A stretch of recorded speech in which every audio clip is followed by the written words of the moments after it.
Cowboys select Caleb Downs. This kid is going to tolerate nothing but winning. He was a prize for us sitting there. I'm just excited to do what I can do and be committed to the team. The Dallas Cowboys select Malachi Lawrence. 6'4", 250, and shoots. This was what they needed to do. The Dallas Cowboys got exponentially better. It's more fun getting football players when you got two number ones. The Cowboys needed defense, and tonight they got it. Greeny said it really well there. The Cowboys needed defense, and they did it. You see Malachi Lawrence, who got later in the round, and Caleb Downs, and make Swagu get in touch with his inner peace. Swag, how would you grade the Cowboys draft so far? Yes. Yes, guys. Listen. His voice went so. Yes. I'm going to bring this together because it's not all about the draft. Yeah. I thought Dallas for years missed opportunities at the trade deadline and in free agency to set themselves up for a draft to be like this. When you go get Quentin Williams, when you sign Kobe Durant, when you bring in George Pickens on offense in a trade, it gives you a clearer view of what you need. Clearly, Dallas defensively needed help. They trade away or release, trade or release Trayvon Diggs. Trayvon Diggs was cut. They cut him, right? They cut Trayvon Diggs. You also had Demarion Overshown coming back from an injury who flashed like none other at the linebacker spot. But you created an opportunity to have a clear mind by what you did during football season, go and get Quentin and George Pickens. You gave yourself an opportunity now to be one or two players away from being a completely different football team, and they got two good ones. And I'm happy that they positioned themselves before we got to the draft, because nobody has been upset about how Dallas has drafted. They haven't supplemented that. I think they supplemented it this year. You know, the draft is such a game of chess, and it's sometimes easy to make the first overall pick or the second overall pick or the third overall pick. The Cowboys had the 12th pick, and they really wanted either Delane or Downs. That's Christian Parker, who's the defensive coordinator. He's 34 years old, comes from the Eagles. He's a defensive backs coach. And they had to just hold the line. Yeah. They had, like, you see Delane go at 6, you got to pray and hope that we could just hold the line long enough where no one takes him at 7, 8, 9, 10. And then finally at 11, they're like, let's just not mess around anymore. Yeah. They move up. They give up 2 fifth-round picks. Christian Parker is a defensive mastermind, high-end guy. This player, Caleb Downs, is an avatar of him. It's a coach on the field. So now you have the highest IQ, smartest player in this draft on defense, and you have a new defensive coordinator. You put them together, and it fills every need. It's almost like it was met in the stars. It was a perfect fit, and they held the line so well. That's an A-plus pick.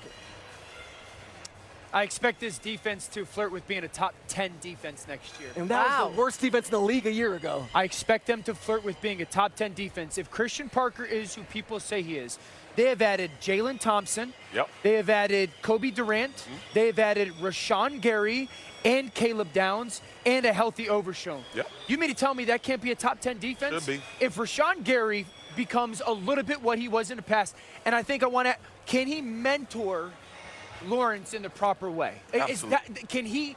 I think that's the huge. Caleb Downs is going to be great. Can Malachi Lawrence be the complement to Rashawn Gary? Really, yes, really good staff.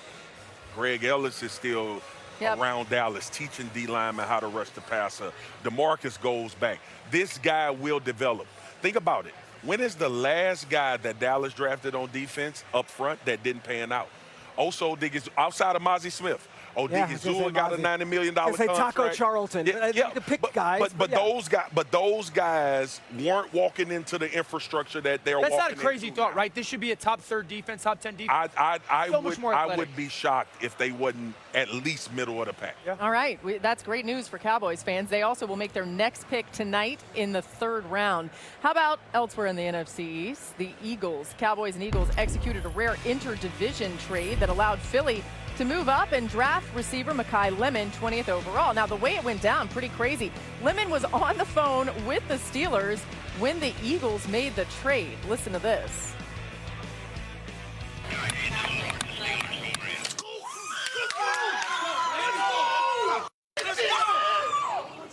Come on, man.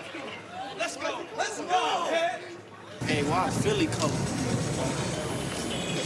Yeah. Oh, Philly just traded traded for you. Hello? This is Philly. They just traded for you. Philly's picking you right now. I mean, I actually get chills just watching it because it's so crazy to think how this can be such a roller coaster ride for fans, for the players, for the teams. Adam, how did the Eagles get Lemon? Well, first of all, the Pittsburgh Steelers had more picks than anybody in the draft. So they could have done what the Eagles did, but they chose to stand pat and get Makai Lemon on the phone. And the Eagles, always being ultra aggressive, jumped up to get him. Now, what's interesting about this is that this goes back to the Ty Simpson pick. Because one of the players that the Rams talked about drafting was Makai Lemon. And when the Rams bypassed Makai Lemon, that sprung him loose at that point in time to fall later in the draft at 20. If the Rams had gone ahead and sought receiving help, the pick very well might have been Makai Lemon. But they opted to go with Ty Simpson, which meant that Makai Lemon slid down the draft board to a spot where eventually the Dallas Cowboys and Philadelphia Eagles, hated rivals, wind up making a trade pick swap that enables Philadelphia to go up to get Makai Lemon, Dallas to go back, get extra picks, and get Malachi Lawrence. And these two teams who hadn't made a trade since the trade that enabled Dallas to get Micah Parsons and Philadelphia Devontae Smith made another trade that resulted in Philly getting another wide receiver and Dallas getting another pass rusher. It's just a wild, wild thing to think about how it all went down. But again, huge pickup for the Eagles thanks to Adam Field. How does Makai Lemon fit on this Eagles offense? Yeah, Laura, the Biletnikoff winner from last season, one of his superpowers was his run after catch strength. And it's not necessarily because he's the fastest guy. He's probably a low 4.5s player. It's a combination of vision, toughness, and contact strength. Now, you can argue that a lot of this was due to the offensive structure that Philadelphia ran last year under that much maligned system. But they were second to last in terms of yards after the catch in 2025. They need to find ways, Mina, to give their wide receivers opportunities to be more dynamic. What Makai Lemon lacks in stature, he's a smaller guy, maybe even a slower wide receiver by first-round comparisons. He does make up for that tenacity you see with the football in his hands. The Eagles taking Makai Lemon tells me a couple things about how they look at their current group of receivers. One, A.J. Brown is likely gone, and this is also coupled with some of the additions they made in free agency. But I think it also says something about Devontae Smith, which is that they think he can be the number one in this offense, which sounds crazy because we're talking about they took a receiver in the first round. But I see Lemon's role being a lot of what you talked about. He's going to be primarily in the slot. I could see him getting touches out of the backfield. Think about like Jaden Reed, Sean Mannion's coming from Green Bay. Devontae, I think, is going to play primarily outside.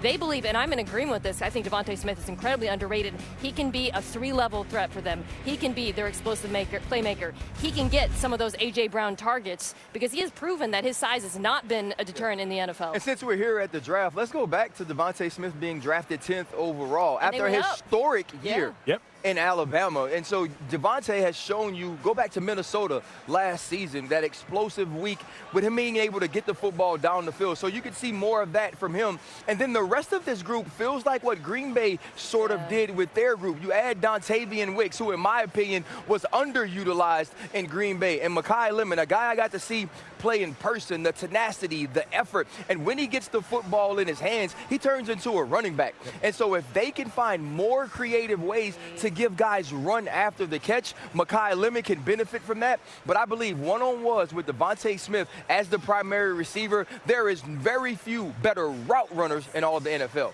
I like that over y'all's heads it says greatness is on the clock because that's a lot of greatness right there. You guys are all